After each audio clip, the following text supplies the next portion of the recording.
Hello, welcome, and Anyaha Shalom. It's your boy Jake, aka Korean Jew Trading, and in this episode of Coin Contenders, I will be discussing none other than Qash, spelled with a Q, not to be confused with Bitcoin Cash. Before we go forward, I would like to let you know that this is not financial advice. Always do your own research before investing, and these are my own opinions. So, yes, I'm excited to get started. One thing that you may notice is, I don't look like my normal self. I don't have my t-shirt on with my tats out or whatnot. I have this Tom Ford suit on and I'm looking like I mean business, and it's because I do. This is so serious, like, as far as what I think about this token, that, other tokens that I've recommended like Lux or Ben, I'll say things like this, I'll buy an Aston Martin with my ROI on this one, and I can do that with Lux and Ven. But Qash, I'm looking at Qash as I'm not going to buy car with Qash. When this thing goes, a year from now, I'll be looking back. I mean, this is my Manhattan penthouse coin, because the potential for growth is insane, and I will explain why. So before I even get into the actual token and what's going on, I want to talk a little bit about what's going on in the market. We're in early January. We're over 700 billion market cap. About 3 weeks ago or so, or maybe even a month ago, one of the things that I noticed that really indicated to me that alt bull season was upon us was that Ripple, which was already a huge market cap, was starting to pump heavily. And by pump, I mean grow. Now, Ripple is something that's covered on CNBC. It's kind of a mainstream token. Other popular YouTubers and people, a lot of people that are not necessarily deep into crypto, they start to know about Ripple because they're partnerships with Amex and they're working with banks. So a lot of retail traditional investor types, especially in America, that haven't bought crypto yet, but they invest in stocks and bonds. A product like, or a token like Ripple is very appealing to them. So like my friends' dads and whatnot are buying Ripple. So what that indicated to me was that the newer money that's buying on these exchanges like Coinbase and Gemini, or in the past were just buying Bitcoin and Ethereum, are now discovering how to move their crypto over to other exchanges to start to get into the altcoin market and buy coins like Ripple and Neo and things of that nature. So sure enough, I believe that is what's happening, and that's why you're seeing a major altcoin bull market, which is great for people like me and my followers, because this is what we do. So Ripple, just so people are aware, is the #2 largest market cap in crypto. And January of 2017, Ripple was not even a penny. It was a sixth of a penny, okay? And now it's $3, what is it? $3.36? It's crazy. They have $130 billion market cap. And there's plenty of information out on Ripple, but in a nutshell, they are I believe they are the fastest crypto blockchain, so you can do super fast transactions for cheap. It's really something designed to assist with the banks, big banks, in moving large sums of money around cheaply, way more efficient than the current systems that are not being used, that are not using blockchain. So when you look at fintech and that sector and usages of blockchain, you can see that based off of Ripple, Stellar Lumens also is a similar crypto, that there's definitely a market there for that. So let's talk about Qash and what Qash is. Here is the website, providing liquidity to the non-liquid crypto capital. So there is so much information on Qash that I will be using some of my notes because it's a 70-page white paper, and it's so much, and I'm sure I'll miss some things, but I will attach our own dojo fundamental analysis so you can read up on your own. There are some other good videos out there, and I aim to go a little bit deeper and explain more why this is the perfect time to get in, number one, who should be getting into this, and how far it can go. So Qash is basically what they're doing is they're partnering. They have their own exchanges, which is Coin and Cryptos and CoinX. Now, the whole goal is to allow for people to buy cryptos from any exchange or the big exchanges like Bitfinex, Bittrex, Binance, you name it, BitThumb, so that you can, because when you go in with Coinbase in America, you can only buy Ethereum, Bitcoin Cash, Bitcoin, and Litecoin. What they want to do is create a Worldbook on a platform called Liquid, which would allow people to invest in their own fiat currencies, meaning US dollar or yen, yuan, rubles, different currencies, and buy these altcoins directly and on their platform. So that's kind of like the layperson way of putting it, but it's actually much more than that. But this actual crypto and exchange Worldbook is really targeting institutional investors, because it's people from traditional markets. They're not moving $1,000 or $100,000. They want to move millions or billions of dollars. And right now, the infrastructure is not there to do that type of trading. It's still very difficult. So here you have Qash bursting onto the scene right now, which has been around. Their original exchange has been around for some time now. This is a project that's been going on for years, and it's a long-term project. But the reason why I believe they are the ones that are really going to change the game is because of the team behind it and the partnerships. Similar to VeChain, which I covered in my last Coin Contender, the fundamentals behind this project and the team is just so overwhelmingly strong that you have to believe that they really will get this done.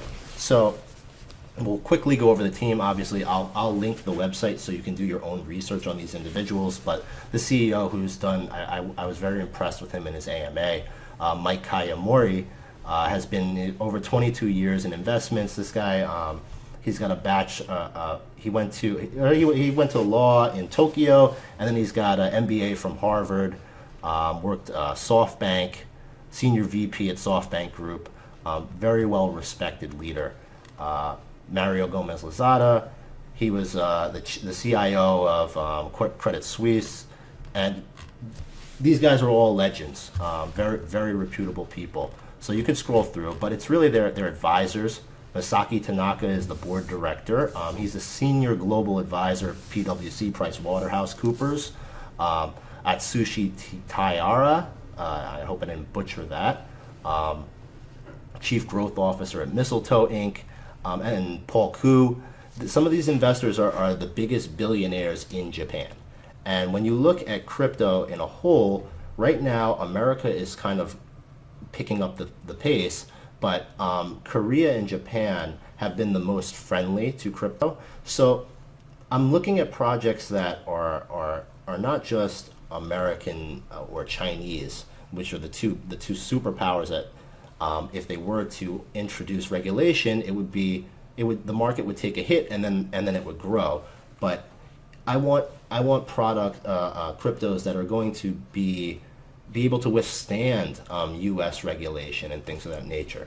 And Qash is something that's really catering towards a global trade, so it doesn't rely on just one country. And they're based. They're going to be doing a ton of business in Japan and Korea. So when you do your own research, there's too many people and too much going on with this team. You can just check it out. You'll see it's extremely impressive. So let's talk about the actual coin itself. Qash will be the native token on the Liquid platform, built on top of Coin's Japanese exchange CoinX. It already offers some of the tools and systems on which Liquid is built, but the real key here is the Worldbook, which is due to be released any day now. So the beta version, where is it? Here is Coin 1 Liquid beta, is between Q4, which is over, and Q1. So this could be at any day. And also, Coin 1 Liquid Direct Market Access beta, huge, and Q2 is the actual launch. So right now you're looking at a crypto that is about to really start to get attention, but isn't yet. And the reason why you're not hearing about it, or it's not growing so crazily like all these other altcoins, is because access to it has been somewhat difficult. It's only on a handful of exchanges, and most of those exchanges do not allow for Americans to get in. But that will not last. It doesn't work like that. A project this big with this level of money, team, and connection behind it will not stay on a small exchange for long. And once they land on a bigger exchange like Bithumb, Binance, Bittrex, you're going to see an explosion happen. So think of it as like the coins that are on Ether Delta. It's difficult to get them, so most 90% of the space doesn't buy them. And then when they hit the big exchange, now the mainstream people flood in and buy it. But the people that were in early are the ones who really make a killing. But in this one, I think everybody is going to be able to profit if they get into this at some point when it hits those exchanges. But right now, I've been picking it up on some of these exchanges that it's on. If you ever want to know what exchange a token is on, you just go to coinmarketcap.com and search the ticker, and then you would click on markets, and it'll show you where it's trading, what the volume is like, and everything. So off the top of my head, I would say Huobi, Bitfinex, Gate.io, or some places it can be found. So as we look at the roadmap, it is a long roadmap. That's another reason why the price is kind of like staying in a certain range.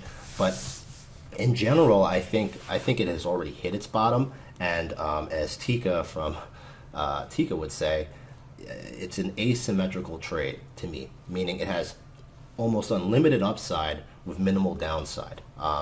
As far as a project like this being a flat-out scam, it's not possible. The only thing that can happen is if they just decide to give up, which they won't. So the sky is really the limit on this one. Let's continue. So back to the Worldbook.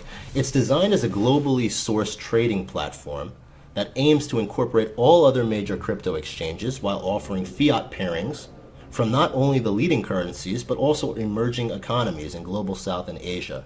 If done right, this will become one huge order book where users will be able to trade in between a plethora of cryptocurrencies and get in and out of their local currencies through what Coin calls direct market access, which beta is launching also in Q1. No more sending Bitcoin and Ethereum from an exchange to an exchange like it is now. So a lot of new users, they'll be like, I bought Bitcoin on Coinbase, now what do? I want to send it to Bittrex, but they want to charge me $30 or $50 to send it. You don't have to do that anymore with this. You can just go directly through the Liquid and the Worldbook. So this will all be in action by mid-2018. So the coin itself, it's not just an exchange coin like Binance or KuCoin. Cash will be used to pay for extended services described above, including direct market access, fiat management, fiat crypto credit services, system co-location, automated trading strategies and tools.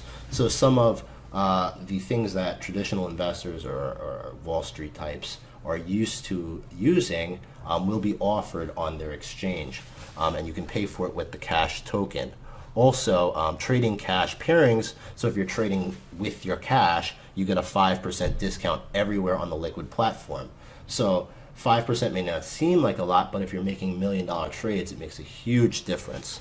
Coin also claims that Cash will prove itself as a currency like BTC and Ripple because Cash itself is building its own blockchain, and they aim to be able to complete, I believe it's 100,000 transactions per minute.